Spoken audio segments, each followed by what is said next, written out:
क्या आपने किसी कारीगर से घर बनवाने का एग्रीमेंट किया था, लेकिन उसने खराब कारीगरी करके आपका नुकसान कर दिया? ऐसे में कानून आपको क्षतिपूर्ति मांगने का अधिकार देता है। तो आइए देखते हैं इस वीडियो के माध्यम से और देखते हैं कि ड्राफ्टिंग कैसे की जाएगी उदाहरण के तौर पर। तो सबसे पहले मैं मोटा मोटी तौर पर आपको समझाने का प्रयास करता हूँ एक उदाहरण के साथ। मान लीजिए एक मकान मालिक ने कारीगर यानी बिल्डर से एग्रीमेंट करके अपना घर बनवाया। मकान तैयार होने के कुछ ही समय बाद दीवारों में दरारें आ गई, छत से पानी टपकने लगा और प्लास्टर उखड़ने लगा। यदि यह साबित हो जाए कि यह सब कारीगर की लापरवाही या घटिया निर्माण के कारण हुआ है, तो मकान मालिक उसके विरुद्ध सिविल न्यायालय में क्षतिपूर्ति यानी सूट फॉर डैमेजेस का वाद दायर कर सकता है। तो आइए देखते हैं इस ड्राफ्टिंग को और कैसे लिखी जाती है ये एप्लीकेशन। सबसे पहले हम कोर्ट का नाम डालेंगे जिसकी जुरिडिक्शन में ये मामला आता है, फिर वाद नंबर जो कि आपको ई रजिस्ट्रेशन के बाद मिलता है, और फिर वादी का नाम, एड्रेस, पूरा पता और बनाम, उसके बाद प्रतिवादी का पूरा नाम, एड्रेस और पूरा पता।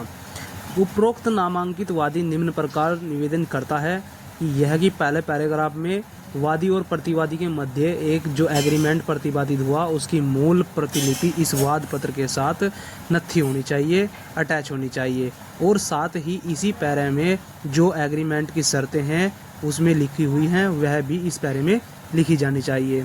दूसरे पैरे में वादी द्वारा अपने पक्ष की सभी शर्तों का पूर्णतः पालन किया गया हो, ये भी बताना चाहिए।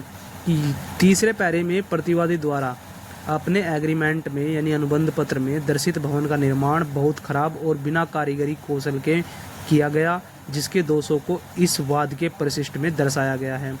चौथा पैरा, उक्त भवन का निर्माण दिनांक, जिस भी दिनांक को पूर्ण हुआ है वह दिनांक भी होनी चाहिए। वादी द्वारा प्रतिवादी को उसके द्वारा पहुंचाई गई क्षतिपूर्ति हेतु नोटिस भी दिया जाना चाहिए। पांचवें पैरे में प्रतिवादी द्वारा वादी को रजिस्टर्ड डाक द्वारा जो उत्तर भेजा गया है वह भी इसमें होना चाहिए, और जिस दिनांक को मिला उसमें भी लिखा होना चाहिए जिसमें खराब निर्माण की जिम्मेदारी से इनकार किया गया हो। छठा पैरा, वाद हेतु वाद का कारण न्यायालय के क्षेत्राधिकार में किस दिनांक से शुरू हुआ यानी उत्पन्न हुआ, तब उस दिनांक का भी जिक्र होना चाहिए। साथ ही जब प्रतिवादी को नोटिस तामील हुआ और दूसरे जब दिनांक को वादी द्वारा प्रतिवादी का अपनी जिम्मेदारी न लेने का उत्तर प्राप्त किया गया वह भी इसमें मेंशन होना चाहिए। सातवां पैरा, न्यायालय के क्षेत्राधिकार व न्याय शुल्क के उद्देश्य से वाद का मूल्यांकन रुपये भी इस पर दर्ज होना चाहिए, न्याय शुल्क अदा किया जाना चाहिए।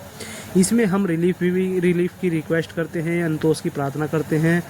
वादी कितने रुपये की मांग प्रतिवादी से खराब कारीगरी कौशल के बिना भवन निर्माण में हुई क्षतिपूर्ति हेतु करता है वह भी जिक्र होना चाहिए, और वाद खर्च की मांग भी करनी चाहिए। जिस दिनांक में हम ये दाखिल कर रहे हैं वह दिनांक भी होनी चाहिए, वादी का नाम होना चाहिए और अपने अधिवक्ता की इसमें मोहर साइन भी होनी चाहिए। साथ में डिक्लेरेशन फॉर्म भी होना चाहिए और अन्य एफिडेविट अटैच होने चाहिए जो कि इस वाद को इस्टेब्लिश करता हो इस कोर्ट में, जिसमें यह जुरिडिक्शन के क्षेत्राधिकार में यानी कि आता है। तो वीडियो कैसी लगी कमेंट में ज़रूर बताना। वीडियो पसंद आए तो लाइक और शेयर करना ना भूलें। यदि आप हमारे वीडियो पर नए हैं तो आज ही हमारे फेसबुक पेज और यूट्यूब चैनल लीगल टॉनिक को फॉलो और सब्सक्राइब करना ना भूलें।